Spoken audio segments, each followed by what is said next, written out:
why you feel empty even when life is fine. You wake up in the morning and you already feel tired.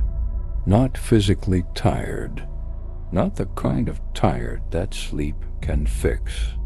A deeper tiredness, the kind that sits in your chest and follows you throughout the day.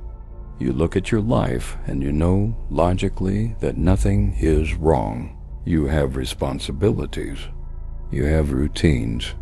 You have things to do. Maybe you even have people who care about you. And yet something feels missing. You don't feel sad enough to call it depression. You don't feel hopeless enough to say you've given up. But you don't feel alive either. You feel empty. And the most confusing part is this: you don't know why. You tell yourself you should be grateful. You tell yourself others have it worse. You tell yourself to stop complaining and just keep going. So you keep going. But the emptiness doesn't leave. It gets quieter sometimes. It hides behind distractions, behind work, behind your phone, behind noise, but it always comes back. And the reason it comes back is because emptiness is not a mistake. It is not weakness. It is not failure. It is a message. Most people think emptiness means they need more motivation, more discipline, more confidence, more success. But emptiness doesn't come from lack of effort. It comes from lack of connection to yourself. Somewhere along the way, you learned how to function, but you forgot how to feel present. You learned how to survive, but you stopped asking what you actually want. You learned how to be normal, but you lost touch with what feels real to you. So you live on autopilot. You wake up. You do what needs to be done. You move from one task to the next. You wait for the day to end. You wait for the weekend. You wait for something to change. But nothing changes because you are not living. You are maintaining. And maintenance can keep you alive for a long time, but it cannot give you meaning. This is why so many people feel empty, even when life is fine, because fine is not the same as meaningful. A life can be stable and still feel hollow. A life can be successful and still feel wrong. A life can look good from the outside and feel empty on the inside. And when that happens, people usually blame themselves. They say, "What's wrong with me? Why can't I just be happy? Why am I never satisfied?" But the problem is not that you're never satisfied. The problem is that you've been living a life that doesn't belong to you. You didn't choose most of it consciously. You adapted to it. You adjusted. You did what made sense at the time. You became who you needed to be in order to fit in, to survive, to move forward. And adaptation works until it costs you yourself. At first, the cost is small. You ignore a feeling. You delay a desire. You silence a thought. Later, the cost becomes heavier. You stop listening entirely. You stop asking questions. You stop trusting your inner signals. And when that happens, motivation disappears. Not because you are lazy, not because you lack discipline, but because your life no longer feels personal. The mind cannot stay motivated for a life it does not believe in. So you push harder. You force routines. You watch motivational videos. You tell yourself to get it together, but force cannot replace meaning. And this is where emptiness deepens. Because now, on top of feeling disconnected, you feel guilty for feeling disconnected. You start comparing yourself to others. You see people who seem driven, confident, fulfilled. and you wonder what they have that you don't. But comparison only makes emptiness sharper, because it turns your pain inward. It turns confusion into self-judgment. It turns exhaustion into self-hate. Quiet self-hate, the kind that doesn't scream but whispers. You should be more. You're wasting time. You're falling behind. And the more you hear that voice, the more tired you become. This is why scrolling makes you feel worse. This is why constant stimulation drains you. This is why silence feels uncomfortable. Because silence brings you face to face with the one thing you've been avoiding, yourself. Most people are not afraid of failure. They are afraid of discovering that the life they are living is not the life they want. So they stay busy. They stay distracted. They stay numb. But numbness is not peace. Numbness is the absence of truth. And the body always knows when something is wrong, even if the mind refuses to admit it. And that heaviness you feel is not random. That emptiness is not meaningless. It is feedback. It is your inner self saying, "This is not enough for me. This is not aligned. This is not why I'm here." And no amount of external success can silence that voice forever. Because meaning does not come from achievement alone. It comes from alignment, from living in a way that feels honest. Honesty doesn't mean quitting everything.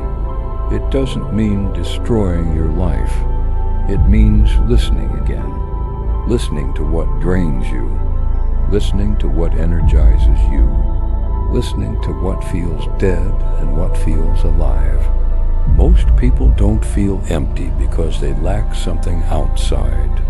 They feel empty because they have ignored something inside. There is another reason emptiness feels so heavy, and almost no one talks about it. You are carrying versions of yourself that no longer exist. Old expectations, old roles, old promises you made when you didn't yet know who you were becoming. And every day, without realizing it, you try to live up to them. You try to be the person others remember. The version of you that was dependable.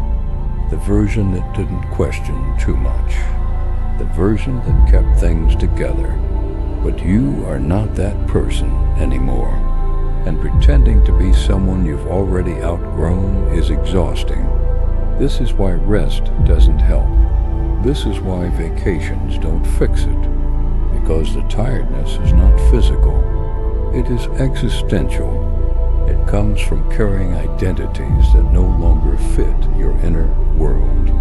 You may notice it in small ways. Conversations that feel harder than they used to. Decisions that feel heavier than they should. A constant low-level tension in your body, even when nothing is happening. That tension is the effort of holding yourself in a shape that no longer matches who you are. Most people mistake this discomfort for laziness or lack of motivation.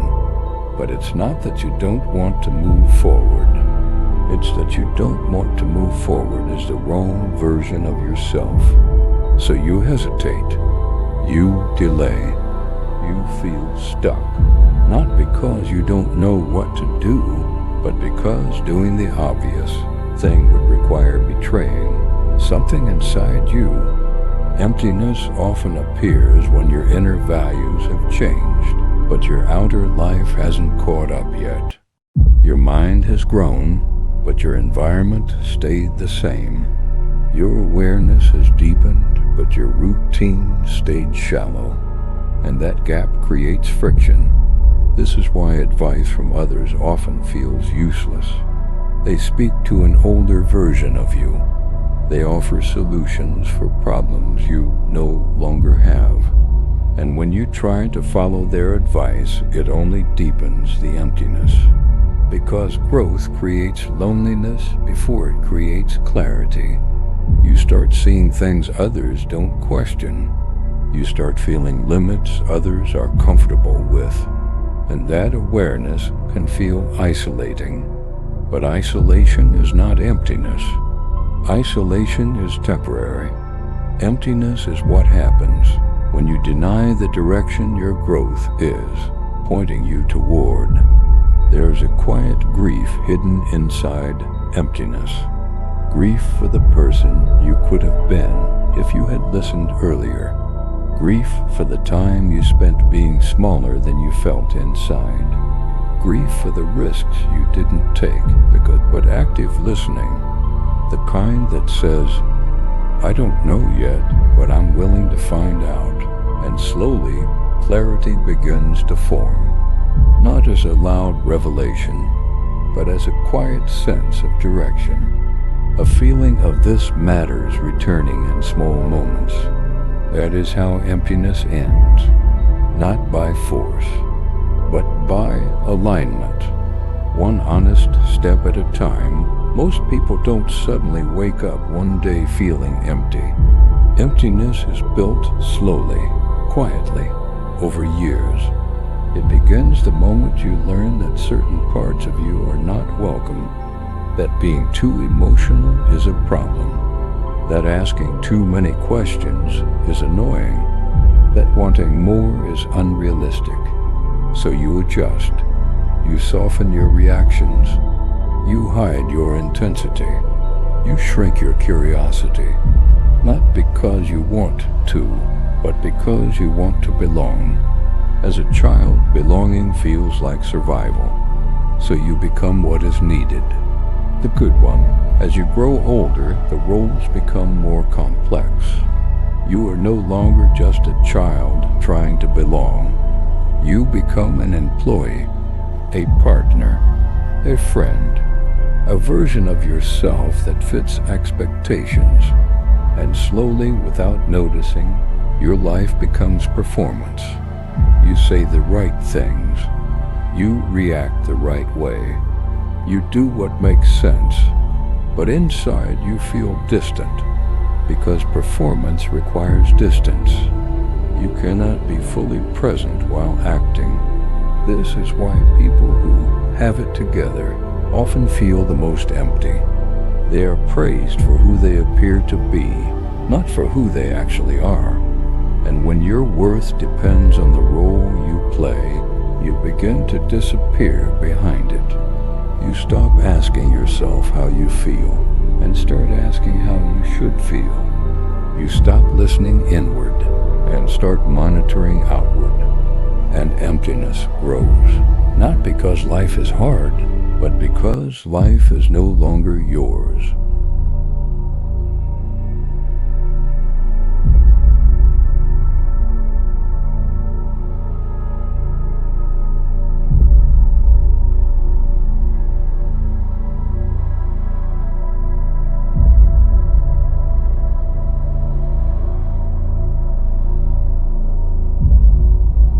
At some point you feel the tension, a quiet pressure, a sense that something must change.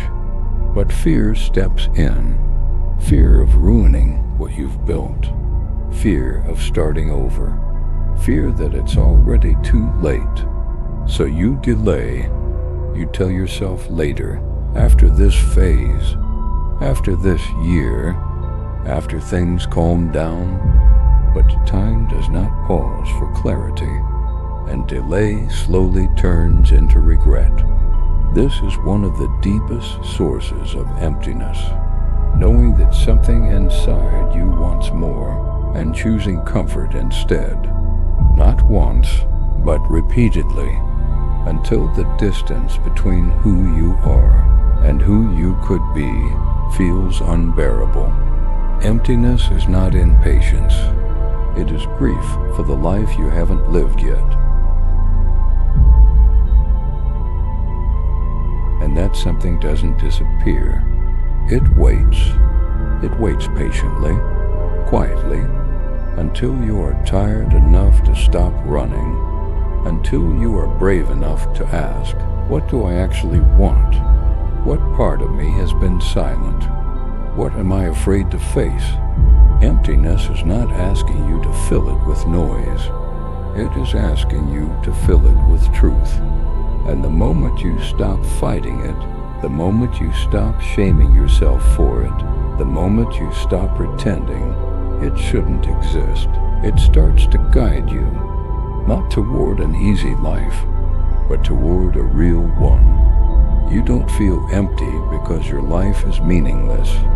You feel empty because your life is asking to be lived more truthfully. And the moment you answer that call, even quietly, even imperfectly,